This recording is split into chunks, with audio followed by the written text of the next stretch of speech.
৪,০০০ টাকা মাসের শেষের ১০ দিনে কি কি বাজেটে রাখলাম। আসসালামু আলাইকুম, সবাই কেমন আছেন? আশা করি অনেক অনেক ভালো আছেন। আমিও আল্লাহর রহমতে অনেক অনেক ভালো আছি। একটা নতুন ভিডিও নিয়ে চলে এলাম আপনাদের মাঝে। আজকে আমি দেখাবো ৪,০০০ টাকা দিয়ে কিভাবে আমি মাসের শেষের ১০ দিনের বাজার লিস্ট তৈরি করি, বাজেটে কি কি রাখলাম। তার আগে হচ্ছে সকালের নাস্তাটা তৈরি করে নিচ্ছি। সকালের নাস্তায় আজকে রুটি থাকছে। রুটিটা সুন্দরভাবে আমি বেজে নিচ্ছি একা হাতে। সকাল সকাল ঘুম থেকে উঠে রুটিগুলা বানাইলাম, তারপরে হচ্ছে এখন বেজে নিচ্ছি আর সবাই মিলে নাস্তা করব। তো দেখতেই পাচ্ছেন একে একে সবগুলো রুটি হচ্ছে আমি এইভাবে করে তৈরি করে নিচ্ছি। সকালের নাস্তা রুটিটা না আমার আমার কাছে সবচাইতে বেস্ট লাগে। অনেক অনেক ভালো লাগে রুটি খেতে সকালে। মনে হচ্ছে রুটি না হলে আমার ওই দিন ভালোই লাগে না। তো যাই হোক, দেখতে পাচ্ছেন একটা একটা করে ফুলকো ফুলকো মাশাল্লাহ রুটিগুলো আমি সুন্দরভাবে বেজে নিচ্ছি। তারপরে হচ্ছে সবাই মিলে নাস্তা করে নিব। এরপর আমি আপনাদেরকে দেখিয়ে দিব যে ৪,০০০ টাকা কিভাবে মাসের শেষের ১০ দিনের লিস্টে কি কি বাজেটে রাখলাম সেটাই আপনাদের কাছে দেখাবো আজকে। তো দেখতেই পাচ্ছেন এখানে হচ্ছে আমি যে যে লিস্টগুলো করলাম সেই হিসাবটা হচ্ছে এখন আপনাদের সামনে তুলে ধরবো। এখানে হচ্ছে এই যে ৪,০০০ টাকা দেখতে পাচ্ছেন। মাসের শেষের ১০ দিন কিন্তু আমাদের অনেকটা হিমশিম খেয়ে যায়। প্রথম আসলে প্রথম ১০ দিনটা বেশি বেস্ট যায়। আসলে দিনগুলো আমাদের যে বেতন পাওয়ার সাথে সাথে একেবারে জাঁকজমক করে আমরা সব কিছু মিলে আসলে খাওয়া দাওয়া খুব জাঁকজমক থাকে। মাসের শেষের ১০ দিন কিভাবে যায় আসলে সেটা সবাই জানেন। অনেক কষ্ট হয়ে যায়, হিমশিম খেয়ে যায়।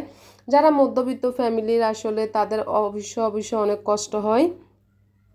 কারণ হচ্ছে প্রথম যে বেতন পাওয়াতে যে একটা আনন্দ, ওটা হচ্ছে টাকা হাতে থাকলে কিন্তু টাকা সবসময় খরচ হয়ে যায়। অনেক তাড়াহুড়া করে এই জিনিস সেই জিনিস কেনাকাটা করে বাজার করে কিন্তু মাসের শেষে একেবারে টাকা হাতে থাকে না। তো এখানে হচ্ছে আজকে মাসের শেষের ১০ দিনের জন্য আমার ৪,০০০ টাকা আছে। সেই ৪,০০০ টাকায় আর আমার কি কি লাগবে, অনেক সময় হচ্ছে কিছু কিছু বাজার শেষ হয়ে যায়। সব বাজার যে একেবারে মাস শেষ করব মানে এরকম হয় না।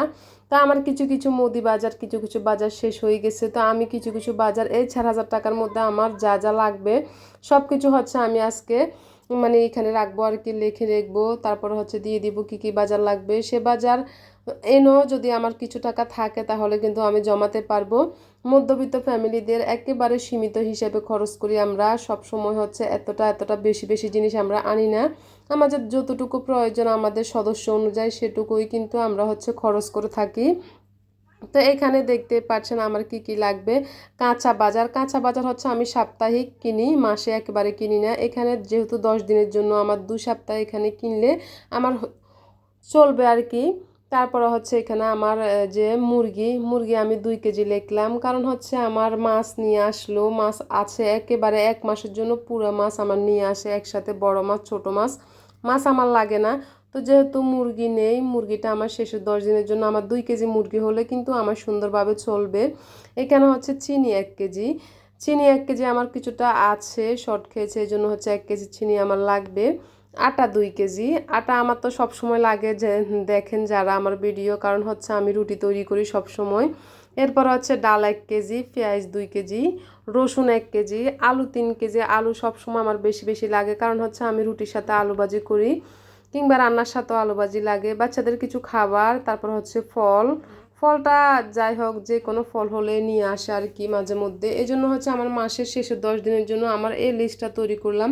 আমার এই জিনিসগুলো লাগবে। এই ৪,০০০ টাকা দিয়ে হচ্ছে এই মাসের শেষের ১০ দিন মোটামুটি আমার বেস্ট ভালোই যাবে। আর যদি কিছু টাকা বাঁচে, এগুলোর মধ্যে ভাগ্য যদি ভালো হয়ে থাকে তাহলে কিছু টাকা আমি সেভ করতে পারবো, ওটা হচ্ছে রেখে দিব। দেখতে পাচ্ছেন এখানে ছোট্ট একটা লিস্ট করেছি শর্ট খাওয়া বাজারের। কারণ হচ্ছে মাসের একেবারে যে একসাথে নিয়ে আসে ঠিক আছে, কিন্তু অনেক সময় মাসের শেষে কিন্তু আমাদের অনেক জিনিস শর্ট খেয়ে যায়। তো এই জিনিসগুলো কিন্তু কিনতে হয় অল্প অল্প করে, পরিমাণ মতো। তো এখানে এই ৪,০০০ টাকা দিয়ে হচ্ছে আমার যে যে জিনিসগুলো লাগবে সে জিনিসগুলো হচ্ছে নিয়ে আসবে। আর যাবতীয় যা যা লাগবে মোটামুটি থাকলে তো চলবে, এগুলো দিয়ে হয়ে যাবে মাসের শেষের ১০ দিন। এটা হচ্ছে আমাদের মধ্যবিত্ত ফ্যামিলিদের আর কি। তো এইখানে হচ্ছে সকালের নাস্তাটা খাওয়ার পরে কিন্তু আমি টেবিলটা মুছে নিয়ে একবার আমি শুকনো কাপড় দিয়ে একবার করে মুছে নিয়েছি। এখন হচ্ছে আমি এখানে মানে যে একটা স্প্রে করে সুন্দর করে আমি মুছে নিই আরেকবার করে। তো দেখতেই পারছেন এখন আমি স্প্রে করে সুন্দর করে মুছে নিচ্ছি। সব সময় কিন্তু দেখেন আমি এইভাবে করে মুছে নিই।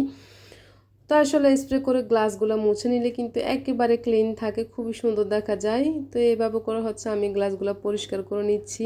আর যাদের হচ্ছে ছোট বাচ্চা থাকে তাদের কিন্তু অবশ্যই নোংরা হয়ে যায় বেশি বেশি টেবিলগুলা। আর এগুলা পরিষ্কার করতে খুবই আমার কাছে সহজ মনে হয়, অনেকটাই সহজ পরিষ্কার করতে। তো অবশেষে হচ্ছে সব কিছু আমি ক্লিন করে পরিষ্কার করে নিলাম। মানে কিছু কিছু কাজ হচ্ছে আমার শেষ করে নিচ্ছি আর কি। সকাল সকাল আমি অনেক অনেক কাজ করে থাকি একেবারে। নাস্তা বানানো শুরু থেকে আমার অনেক কাজ থাকে, আর আমার সকাল সকাল কাজ করতে অনেক অনেক বেশি ভালো লাগে। কারণ সকালে মনটা মনে হয় একটু ফ্রেশ ফ্রেশ লাগে, আর বিকেলের দিকে রান্না বান্না শেষে হচ্ছে আমি যখন খাওয়া দাওয়ার পরে একটু শুইতে আমার মন চায়, আমি একটু শুয়ে থাকি বেশিক্ষণে। তো দেখতে পাচ্ছেন এখানে হচ্ছে আমার যে সকালবেলা নাস্তা করার পরে হচ্ছে প্লেট কাপ বাটিগুলো হচ্ছে এগুলো হচ্ছে আমি ধুয়ে নিই সবসময় এরকম করে। তা এখন সবগুলো হচ্ছে পরিষ্কার করে নিচ্ছি, একটু একটু করে আপনাদের সাথে সব কিছুই শেয়ার করতেছি সারাদিনের কাজকর্ম। কারণ হচ্ছে যেহেতু আমাদের ডেলি আমরা কি কি কাজ করি সেগুলো হচ্ছে আপনাদের কাছে শেয়ার করি। এর জন্য হচ্ছে এই জিনিসগুলো হচ্ছে আমি ধোয়ার সময় আমি হচ্ছে অফ ক্যামেরা যে হাঁড়ি পাতিলগুলো থাকে ওগুলো হচ্ছে ধুইনি, শুধুমাত্র সংক্ষিপ্ত মানে যেগুলো সহজভাবে আমি ধুইতে পারি প্লেট বাটিগুলো এগুলোই শুধু আমি অন ক্যামেরায় আপনাদেরকে দেখিয়ে দিই। এখানে হচ্ছে এখন আমি সুন্দরভাবে রেখে দিচ্ছি একেবারে যে প্লেট কাপগুলো কোথায় কোন জায়গায় কোন জিনিসগুলো আমি কিচেন র্যাকের মধ্যে সাজিয়ে রাখি, আমি কিন্তু সেভাবে করে প্রত্যেক দিন এভাবে করে সাজিয়ে গুছিয়ে রাখি আর কি। তো দেখতেই পাচ্ছেন অবশেষে হচ্ছে কিভাবে আমি সবগুলো সুন্দর করে গুছিয়ে রাখলাম। দেখতেই পাচ্ছেন আমাদের মধ্যবিত্ত ফ্যামিলিদের যা যা জিনিসপত্র আছে সীমিতর মধ্যে হচ্ছে আমরা একটু সাজিয়ে নেওয়ার চেষ্টা করি।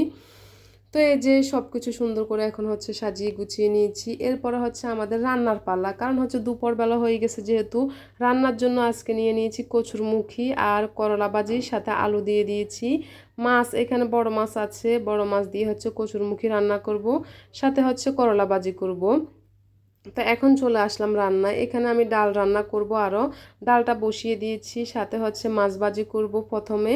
এজন্য হলুদ লবণ দিয়ে মাছটাকে মেখে ভালোভাবে তেলের ভিতর আমি দিয়ে দিয়েছি। এখন হচ্ছে উল্টে পাল্টে আমি ভেজে নিব ভালোভাবে। আমি সব সময় মাছটাকে একটু ভেজে তারপর হচ্ছে রান্না করি, আর সব সময় চেষ্টা করে আলাদা করে মাছটা রান্না করার জন্য। যেহেতু আজকে অন্য কোনো তরকারি নেই এজন্য হচ্ছে কচুর মুখি দিয়ে আমি মাছ রান্না করব। তো আমার ডালটার মধ্যে আমি যাবতীয় কাঁচামরিচ মানে যা যা দেওয়া সব কিছু দিয়ে দিয়েছি। এখন হচ্ছে আমি মাছটা উঠিয়ে নিয়েছি। এই এই প্যানে হচ্ছে আমি করলা ভাজি করব এখন, পরে হচ্ছে কচুরমুখিটা রান্না করব। তো করলা ভাজির জন্য এখানে যা যা দেওয়ার দিয়ে হচ্ছে সুন্দর করে রান্না হচ্ছে। এইখানে হচ্ছে আমার ডালটা সিদ্ধ হয়ে গেছে, দেখতে পাচ্ছেন কতটা সুন্দর সিদ্ধ হয়ে গেছে। এখানে করলা ভাজিটা চলতেছে মোটামুটি বাজে। আমি করলা ভাজিটা একেবারে সুন্দর ভাজা ভাজা করে নেব, দেখতে পারবেন অবশেষে লাস্ট অবস্থা কিন্তু আমি আরেকবার দেখাবো।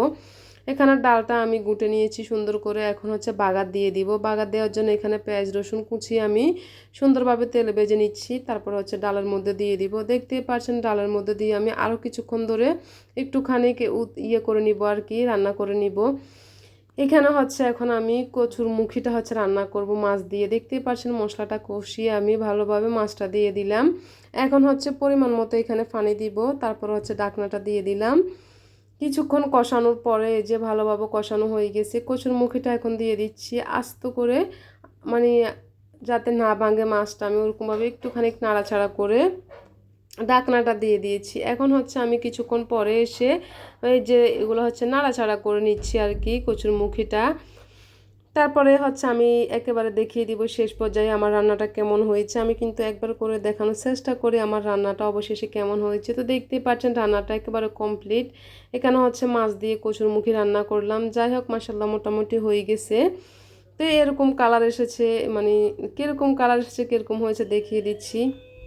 করলা ভাজিগুলো হয়ে গেছে। করলা ভাজিটা একটু কালারফুল, আমি একটু পোড়া পোড়া করে ভাজি করি, তাহলে কিন্তু আসলে খেতে অনেকটা মজা লাগে। এই জন্য হচ্ছে করলা ভাজিটা আমার সবসময় একটু একেবারে জুড়া জুড়া করে ভাজি করি। এখানে ডাল রান্না করলাম, এখানে হচ্ছে আমি রাইস কুকারে ভাত রান্না করলাম। আমি রাইস কুকারে ভাত রান্না করি। তো সব মিলিয়ে ছিল আমার আজকের রান্না বান্না যা যা আমি করলাম সব কিছু হচ্ছে আপনাদেরকে একবার দেখানোর চেষ্টা করলাম। এই যে এটুকুই। তো সবাই ভালো থাকবেন, সুস্থ থাকবেন, আল্লাহ হাফেজ।